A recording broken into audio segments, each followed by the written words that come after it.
Hello guys. Thanks a lot for joining us today in the second session in Learn to Code series.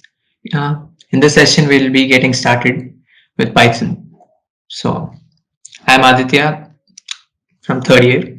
Today I'll be the guide for you guys to start your journey through vast journey of Python.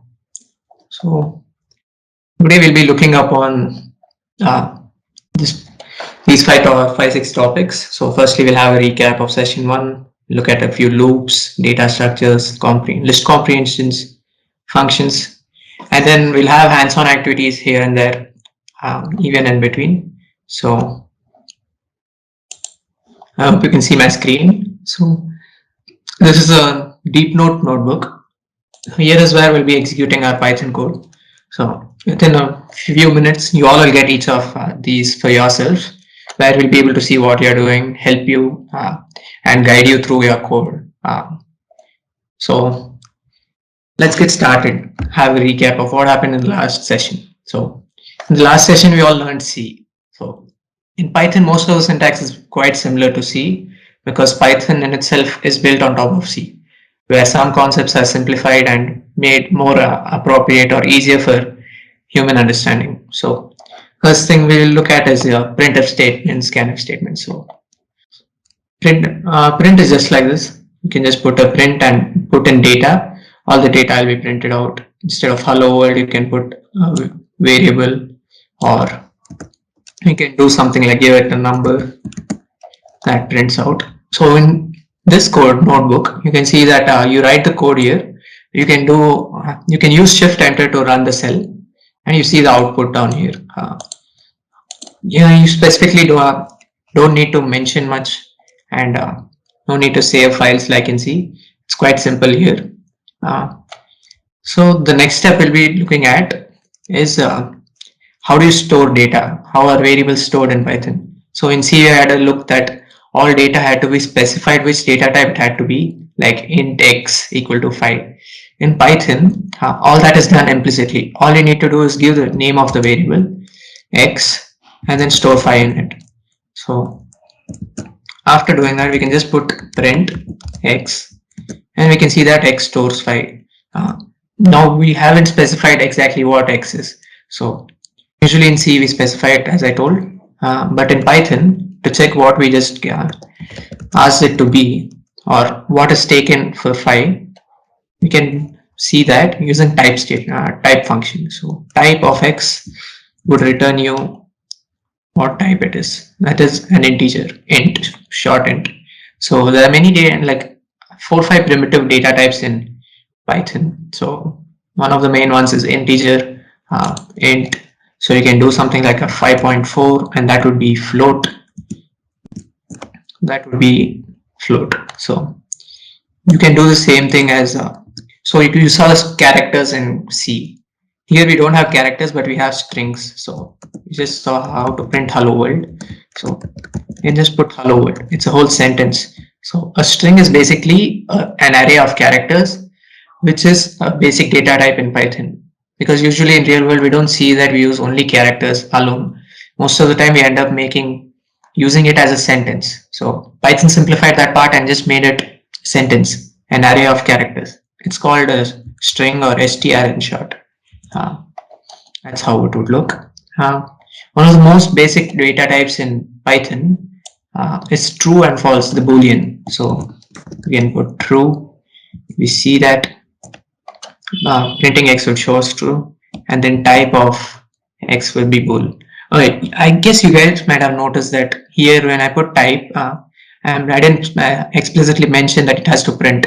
That's because that's how the notebook works. So whenever you put a statement at the end, the last statement will be printed out or displayed basically.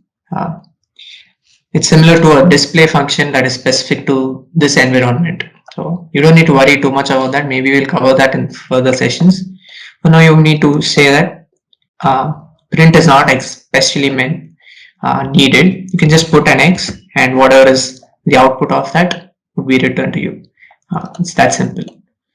So I was telling I'll show you how scanf works here. So instead of scanf, we have something called input. So I'll say s is equal to input. This input will be entered by the user. I'll tell him enter sentence. So when I run that, I'll see that I'm prompted with a message saying enter a sentence. I'll say we are learning Python. So I do that. S will store whatever is being entered from this input. You can see what is there by just running that.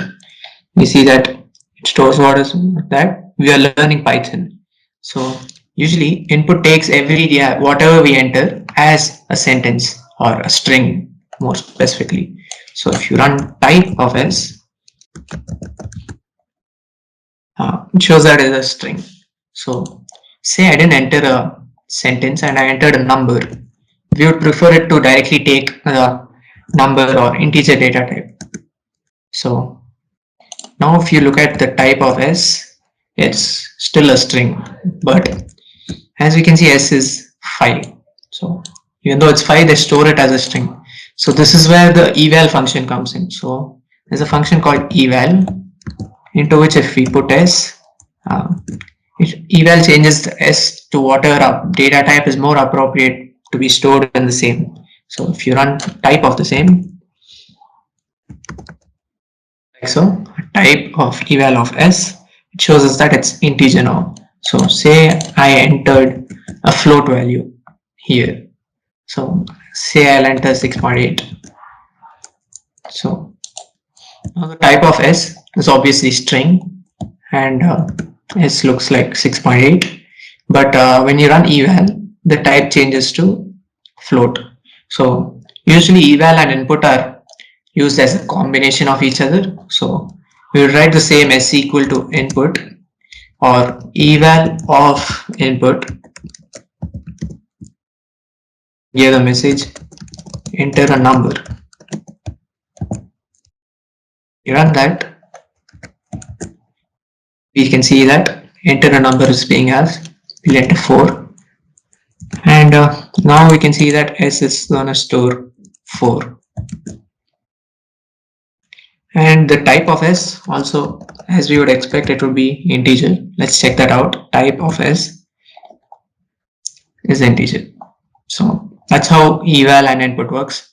So if you compare input to the scanf in C, you see that it works kind of differently. Usually whenever we are working with C, we would prefer entering a message to the user so that he's prompted as to where they have to enter what. You can see the terminal in a black screen and how it looks, but you have no clue when what you have to enter. So usually put a print statement followed by a scan statement. That part is simplified in Python and looks way more neat and easier for the user. So that's why we have a message that we send. We are free to not even put this message. We can just remove that part and run that. It just still shows us. So we can say nothing.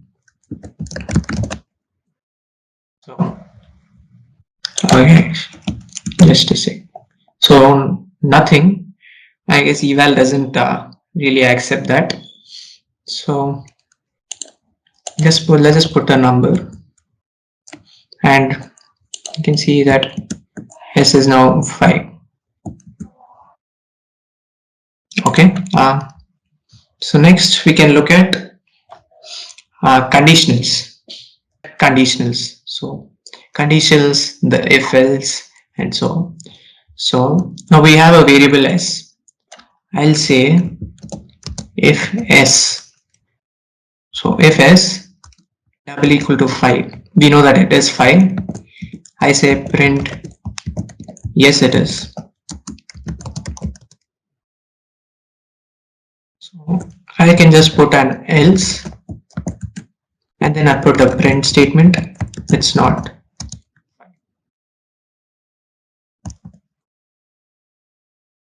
So here we can see that you can see the syntax of if else. It's easy to grasp. So in C, you would have seen that you put a bracket and inside that a condition, and then you open a flower bracket for the block. Python works a bit differently.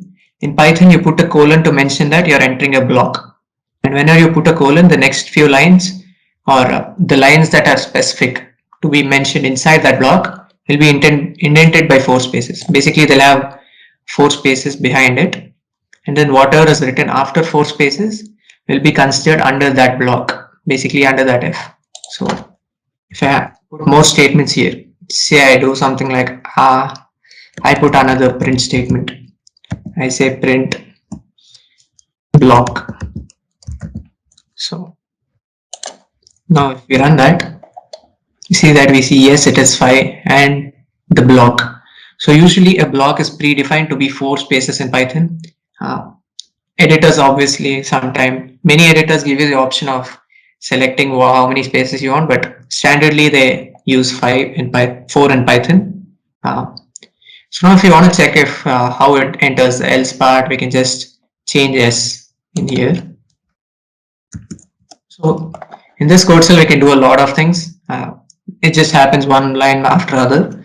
So I can just put s equal to say 6 on the top. Now s wouldn't be 5 and we would expect it to print it's not 5 because s will change. So we see that it's not 5. Perfect.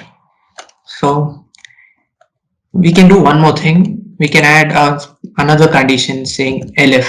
So usually won't use only if, else, 2 conditions. You might have many conditions and a whole branch in case you want to. So if, elif, else, and so on. You can add more, as many elif as you want. So you can't leave that just like that. You have to put a condition. Elif s double equal to 0. I say that print 0.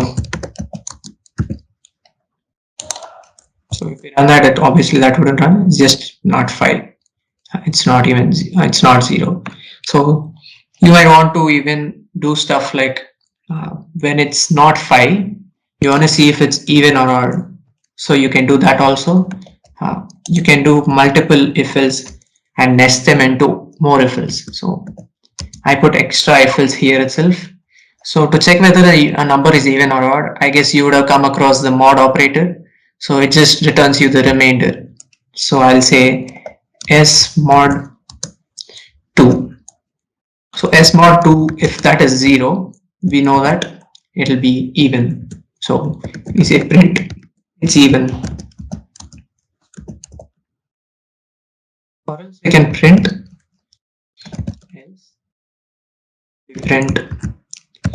it's odd. So it's not 5 and it's even. 6 is even. So that happened exactly how we expected it to be. So now I'll show you how some tricks around print statement. So usually in print statement you would see in C that you put a %d and then at the end you mention. You can do that here, but there are many more methods in Python how you could do that. So I say I want to print a few things. Say first I print a string saying I'll just call it string. So string, and then I want to show that what s is, and then I'll put another string s is. After that I'll just put out s so that we know what s is. So usually we just don't print out s and we try to put a message in a print statement. So when you put string s is 6. So we see that 6 is used that way. In Python you can continue as many numbers as you want. I can print s multiple times. It doesn't matter how many. It goes on. I say s plus 1, s plus 2. You have the freedom of doing everything here. Just that you have to separate it with a comma in case the data type is different.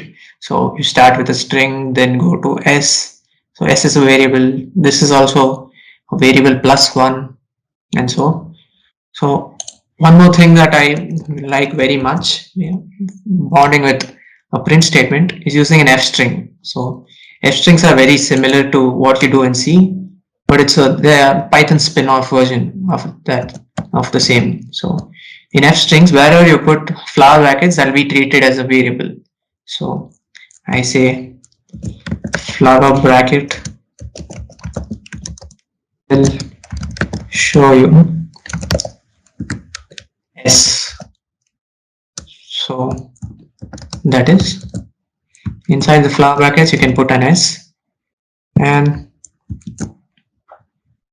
flower bracket will show you S, that is 6. So you can put multiple flower brackets and multiple variables in whatever places you want. So over here we saw that we had to separate it with commas and put it multiple times. Here it's way easier, as you can just put flower brackets, and wherever you want you can put a variable inside that. So just remember that you have to have a F prefix on these kind of strings. So if you prefer it to be more old-fashioned and in the C way, you can always use the dot format method. So I'll say, actually I'll just copy the same cell. So if I copy that part,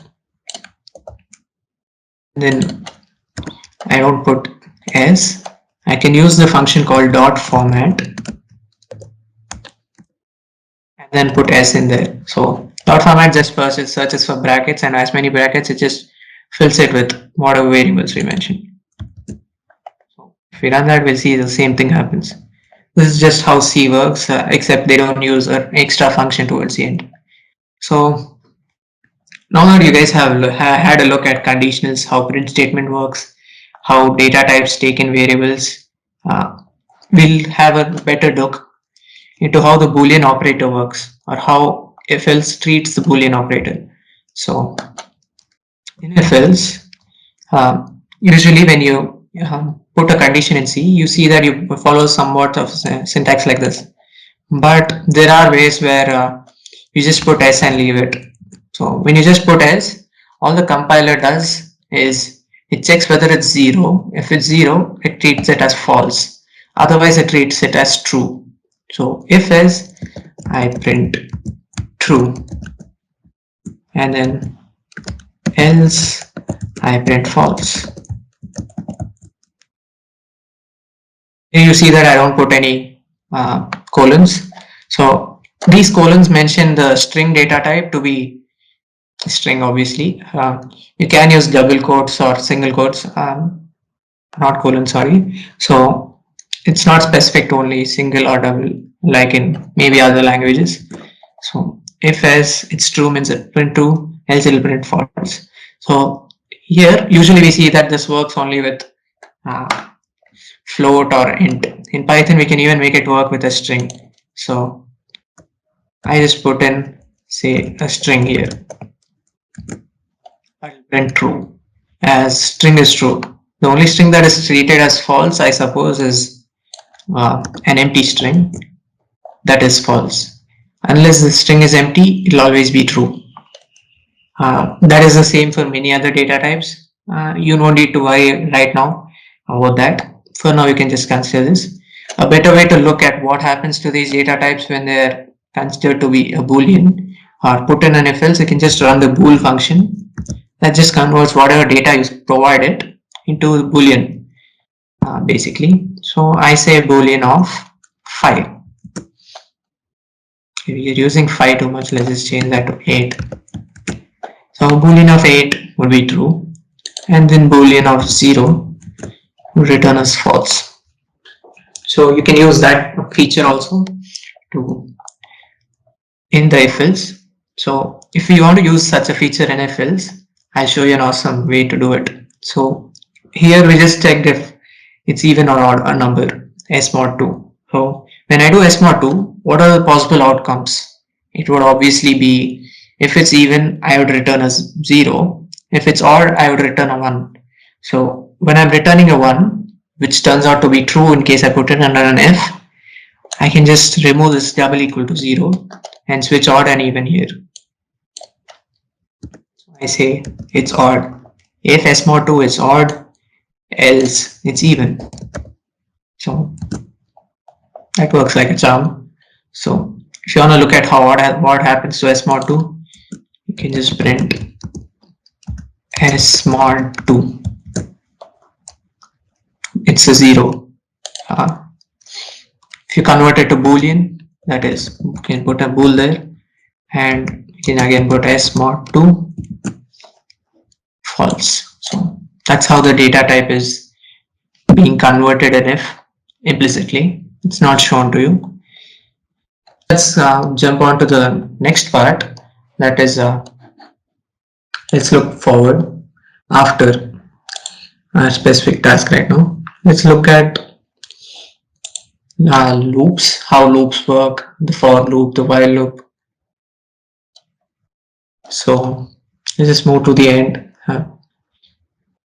You'll never need to create a clean slate. That's not an issue here. You can go on to the end. It just makes it more convenient if you do that. But for now, we can continue on the same notebook. So next, I'll try to look at loops. So when you're working with loops, usually you use loops for reusability. Say I want to print all the usual thing that you do, print all the numbers from a specific point until another point. So let's look at how that is done in Python using a for and while loop. So firstly, I put for I in range, I say 10. I say 1 comma 10.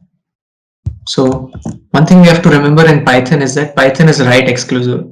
Whenever you give Python some limits, it takes 1 all the way till 10, but it does not include 10. That's what it means by write exclusive.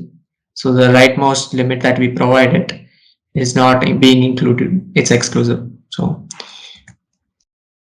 this syntax is quite different from C, and it's basically English for I in range. So my I, it iterates through the range 1 comma 10. I goes through all the numbers 1, 2, 3, 4 all the way till 9. It stops at 9 and doesn't count 10. If you wanted to count 10, you can just put 11 here. You know the math. So I say print I.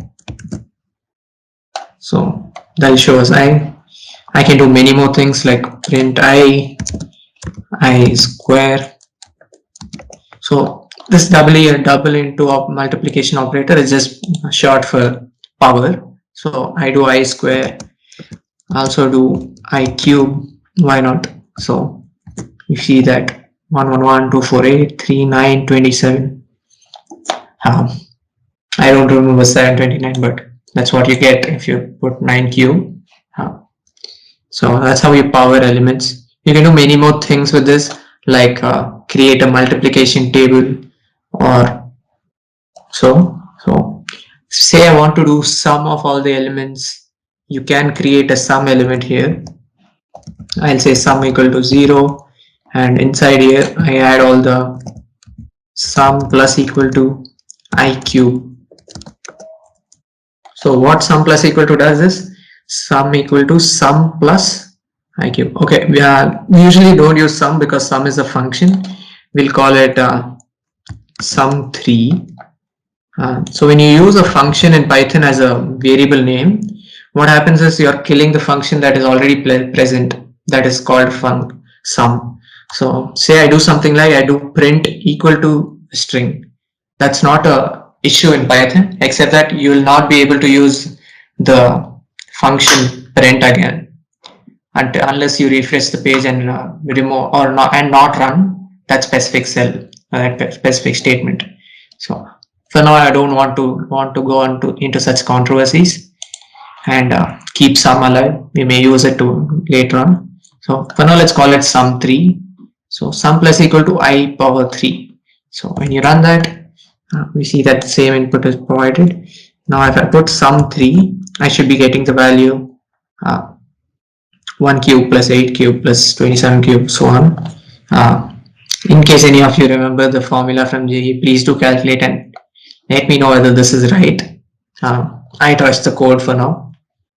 Or maybe we can just make it I to check whether it worked. We do remember what is the formula for the sum of first n natural numbers. So, first n natural numbers, it will be n into n plus 1 by 2. So, 9 into 9 plus 1 by 2, which is 45. So usually in Python, we might come across cases where some of the numbers we don't want them. So I'll say if my number is even, I won't want to count it. If my number is odd, or if my number is divisible by 4, I don't want to include this. Then the equations get quite complicated. But in Python, just a small change or just a small if else could help you remove that. Say I want only even numbers and add only even numbers. So this, the same program that you guys have created, I'll say that here I can put if I mod 2. So if I mod 2, I'll take the sum. So this is basically odd numbers. We are considering only odd numbers here. Okay. So now sum 3 would have only the sum of all the odd numbers. I have no clue how to calculate that because I don't remember those formulas. It's been so long since I forgot those. It's a miracle. I only remember natural numbers, sum of n natural numbers. So maybe you will get to the state soon by using Python more. Okay, so that's how we use a for loop. The same thing how to do it in a while loop. While loop is quite similar to your C syntax, just that you don't keep the brackets. I just say while sum 3, right? So sum 3 is 25 right now, and then unless I do something to 25, it will go into an infinite loop. And in Python, an infinite loop is not an error. I'll just kill my notebook and keep it running forever until I stop it, basically. So you would not like that. You would have to interrupt the kernel, which I'm not sure how to do in this. I'll let you know the shortcut. So for now, don't try not to run into an infinite loop. So I just put sum 3 minus equal to 5, and then I'll print sum 3. Okay, sum underscore 3, my bad. I'll print sum underscore 3. So when you're in a loop and you leave the last statement without a print statement, it wouldn't be printed out because it is not counted as the last statement, but only the literal last statement, which is not in a loop, would be counted and given to you as output. In this case, you would have to use a print statement itself. So when I run that, I can see that 20, 15, 10, 5, 0 all are being outputted. So that was a cool thing to do. So let's go and do some stuff with strings. So you all did have a look at strings, but not so deep. So I'll again take an input. So st space equal to, I'll say input, enter a sentence.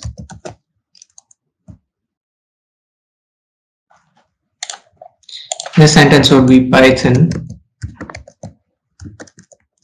It's quite complicated. Just a joke, don't mind that. So Python is complicated would be my sentence. So if you want to look at that, st would be that. So Python is quite complicated. That would be my string. So now I can iterate through the string. Say I run a loop for I in st. So as I told you, st is just an array of characters. So when I'm doing something like this, instead of iterating over a range that takes 1, 10, if I iterate over a string, it takes me through all the characters. Python is quite complicated. And if I print the same, you see that everything is printed. Python is quite complicated and long also, like you can see. So there's quite a few functions around string. So if you want to know all the functions around string and how to work with them, you can just use the command dir and str. If you want, you can put str, or you can even use the same string that we just used. I'll put st, that would also work. So that shows you an overwhelming number of functions that this thing has. If you're actually curious and want to use them, you can head over to the documentation or even run a help command.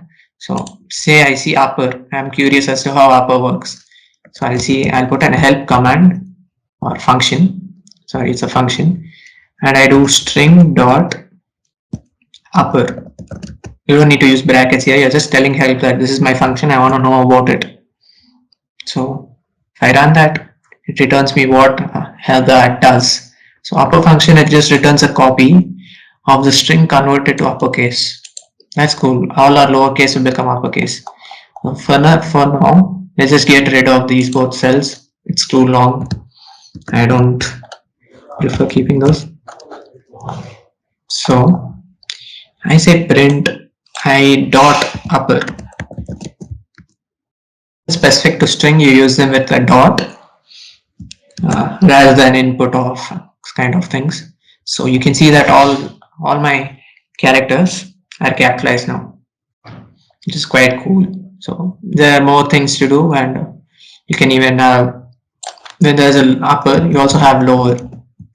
So when you look over those things, you will find that there are many more options. Some options even I don't understand. So feel free to ask me. We can figure it out together. So this one, and then I'll show you how a title, the function title works. These are all the string manipulation stuff. So I'll say st dot title. Is everything title cased. Basically, the first letter of each word will be capitalized. That is how the title function works. It's title case. That's how. Usually in a heading, you use it in this way. So if you guys have done it to this part, let's move on to the next. I just had a quick question about the while loop that you had made earlier. In this case, if it wasn't 25, say 24, wouldn't this keep going on? Like the while stop because the value of sum3 was 0, right? Yeah, it would be going on. Yeah, exactly. Okay. Yeah, I got it. And for the for loop, like if you wanted to instead of like the increment, if you wanted to decrement, we can just do range of 10, 1. That'll work as well, right? I'll show you that part. Okay. Yeah. So thank you. Okay, for now let's get rid of this block. It's too huge. So now, as you told, we were actually heading to that part itself. So for I in range, we haven't explored that too much. So if you put 10, 1, I guess it wouldn't return any output as far as I remember. So it's nothing. But so for this, we can look at the help function and do range. So we have quite a revision. So you do that, you see what is present in the range function. All this, ignore all that crap. So the 3 parameters that range takes are start, stop, and step. Stop is exclusive. So these are the 2 ways you can give them, or 2 or 3 ways. Step is optional. So in this case, if I say step is -1, your question would be answered. That would be decrementing it. Okay, so by default, is it 1? Yeah, it's default 1. Yeah. All of Python's parameters have a default value. By default, start would be 0. So that is one thing. If you give a stop value alone, that would also work. But when you are including step value, you have to give all 3. You can't use the default start. So okay, yeah, got how it. This work. I'm not limited to use only -1. It's a step function, right? I say -4. I see that 10, 6, 2. This could actually very easily solve many of your arithmetic progression problems. So that was that.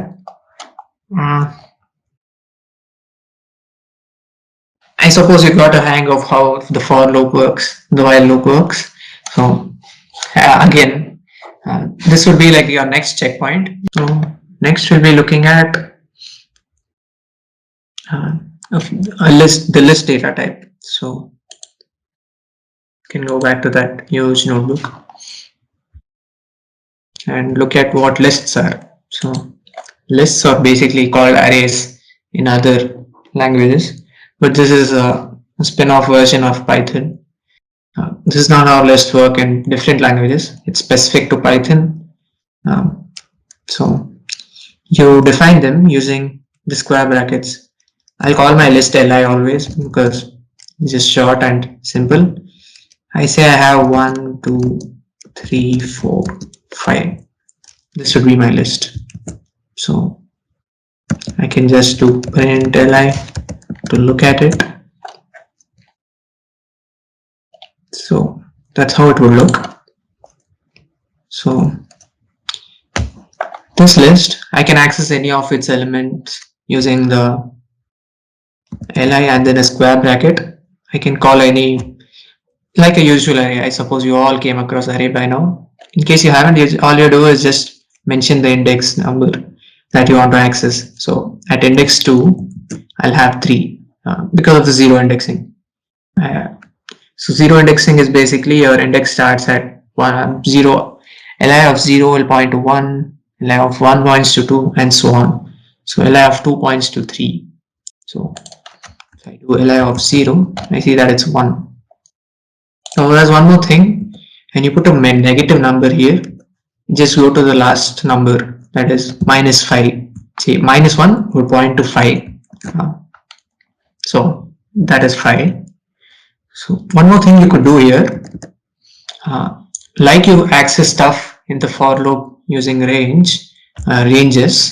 So I put a colon and then I mention 2 until say 4. So that will give me 3 and 4.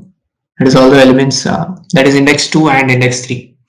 Remember, Python is write exclusive, so the fourth element, that is 5, isn't included. So it's the second element and third element, that is 3 and 4. So you're free to leave any of these just blank. So when you leave it blank, it's considered all the way till the start. So say I remove 4. So it's 2 all the way till the end. So 3, 4, 5 would be what I expect, which is what I get. So I remove everything and everything will be returned. Usually why everything means, say I have a situation where I put variables into this. I have no clue what the user is going to input, and then these variables will be some 0 or something like that. That time it would just be nothing. So if I put 5, everything will be output. It's just all the way from 0, 1, 2, 3, 4. So also again we have the step value also. So put 2 colons and at the end 2. The step would be 2. So every second element. First one, third one, and the fifth one. 1, 3, 5. That's how that works. So you could use that. Again, if you want to reverse your list, just put a -1 there. Okay. When you put a -1, the whole scheme of this thing working would be reversed. So you have to put 5 on the other side. So even those things are affected when you change the order. So you have to be careful with that. It's kind of sketchy, but you'll get a hang of it. So 5 until the end. So that's how reversing works. You can also reverse and then take the every second element something. Get 5, 3, 1. That's pretty cool. So one more thing about lists is it's not specific to any data type. In other languages, you see that whenever you define a list, you see that it's only integer or it can only hold integers. In a list, I put 1, 1.7, 2.7, or I can even put a string in there, and I can put a whole list inside another list. I'm just nesting it. So these are like Python objects which are placed inside a list. So list is what holds all these objects. I say let's just put 6 and 9 in this list. So now you see this li, I want to iterate through it and say I want to access that as another list inside it, which is the last element. So I just put a -1. That's how that looks. Now obviously this list also I can access again and again inside it. So I can again go into it and say 0. That will return me that specific element. So you can keep putting as many square brackets as you want. In case you have that many number of nested lists, just be careful that you don't make it huge and more complicated for yourself. So the more lists you put, the more life gets harder for you. So that was that. So there's some things between strings and lists. For example, there's a string function that will convert the words of the string to a list. Let's see if st is still alive. I guess we didn't mess with it. See, okay, cool. st is alive. So there's one function that I always use. That I overuse that function. So it's called split. So what a split does is it splits your string into a list with all the words. So wherever there's a space, it splits it up. So by default, it splits it based on space. So you see that we have 4 words here. Python is quite complicated. It's not chill. So I say I want to split it based on is, I can say separator is equal to is, let's say just have 2 words just based on is it splitted. So that's how that looks. Usually you might end up having a huge paragraph and it'll have new lines and stuff. Or you can even put in tables into this. You can copy an Excel sheet. If you are interested, you can try, and you can do multi-line strings like this and write some stuff. This is line 1, line 2, line 3. I close the multi-line string. You can even use double quotes here, it's not a problem. So now say this is a multi-line string, I'll call it ms. Most obvious thing. So when you look at, try to print ms, it'll print out the same way we did. But actually speaking, ms doesn't look like that. As a string ms, if you want to look at it, you can just put ms there. Print statements, as you know, print statements take care of /n, and wherever you /n in your string, it'll put a new line. So if you want to properly look at it, you just put ms. So ms is looking somewhat like this. Line 1 /n, line 2 /n, line 3. So this multi-line string, wherever I click enter and went to the next line, I see that /n is inserted. So now I can get each element, that is every element on a single line, into a list. So that will be more organized. In case this was a table, like this is a hypothetical table for now.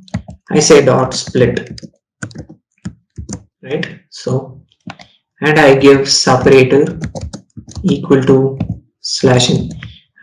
I guess if you just give /n also it'll work. Usually giving what your keyword and naming it is more explicit, or you can call it the Python way. Python is all about readability, and you properly mention what is the parameter you're using and what are you naming it as, what is the value you're giving it. If you're actually deep into this and want your code to look great to others, you can do that. I usually make a habit of it. So if you do dot split separator equal to /n, you see that you are written line 1, line 2, line 3. So that's a cool way to use dot split. So there are some things like I want to before I iterate it through the characters. When I do dot split and run through this, for I in, well, let's not just make it too cluttered. Let's keep a variable temp equal to this. So now for I in temp, I'll print I. So obviously I'm getting line 1, line 2, line 3. So this is used when you want to do something with each of those words specifically, because otherwise there's no reason of me naming it like this, again splitting it and then printing it in a for loop. Usually I might have something to do with each word. In case I have some condition on a word, then based on that condition I do something else. That is why you might have to use such functions. So that was that. Or we can even put I dot upper. See this, you can do lower, that would look like that. I can even do I dot split because there's a space here. So when I do split, I see that I get line 1, line 2, line 3. Again, I get 3 lists. So your imagination is your limit. Whatever problem you can come up with, this is an awesome way to use it in problems. If you don't do this, it would be quite hard. Like you have to iterate through it. Whereas there's a space, you have to store those variables.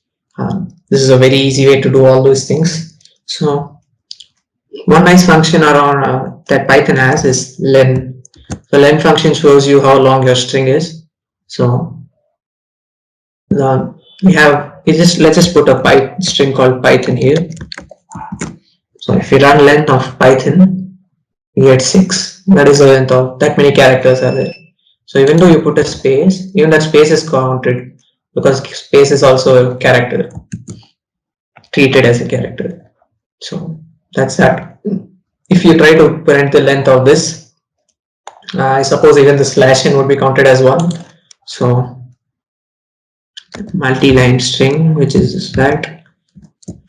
Okay, len of ms. You run that. Okay, that's 20. So you have 4, 5, 6 on each line, which is 18. And slash n, it's not separate. Slash n as 1 is the character. So there are 2 slash n's in that program, that line. So plus 2. So line 1 is 6 into 3, 18 plus 2, 20. So if you are done, if you did understand this much, I guess you are good to go to the next set of problems that we give. For now, we are teaching only this much. In case you have any doubts or you think you want any other functionality that might be present, you can ask us. So I suppose you guys had fun trying those problems and learning Python and stuff.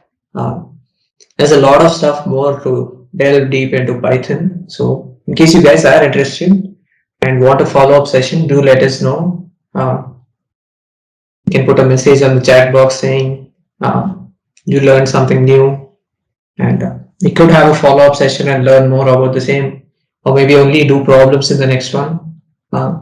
However you guys are interested. So that will work. So feel free to ask us doubts anytime. Just message us. We do like Python. We are all enthusiasts, and we'll be giving you a notebook full of a few questions, which you can try out when in your free time, which are all related to whatever we've taught today. So do try them out. We'll be putting that up in a minute. So we put it in the chat box. So usually it's in IPYNB format. So if you want to access IPYNB notebooks, you can either use Google Colab or you can download the Anaconda package. Or you could also use DeepNote, make an account and create a project, upload the same questions notebook over there, and you could start editing the notebook yourself. About Jupyter and other stuff, maybe we might conduct another follow-up session in case you guys are interested. So here are a few questions that you could try out in case you're done. We haven't touched upon dictionaries. That was just there in case you guys wanted more. We'll do that in the next session, follow-up session. So these are a few questions that you can come back to the recording and check out. So also, don't forget to check out our social media handles. I've put up the link in the chat, and all the recordings of every session will be posted on our YouTube channel as well. So don't forget to subscribe to that. And if you have no other doubts, you can leave this session. We'll wrap this up. Thank you so much for coming.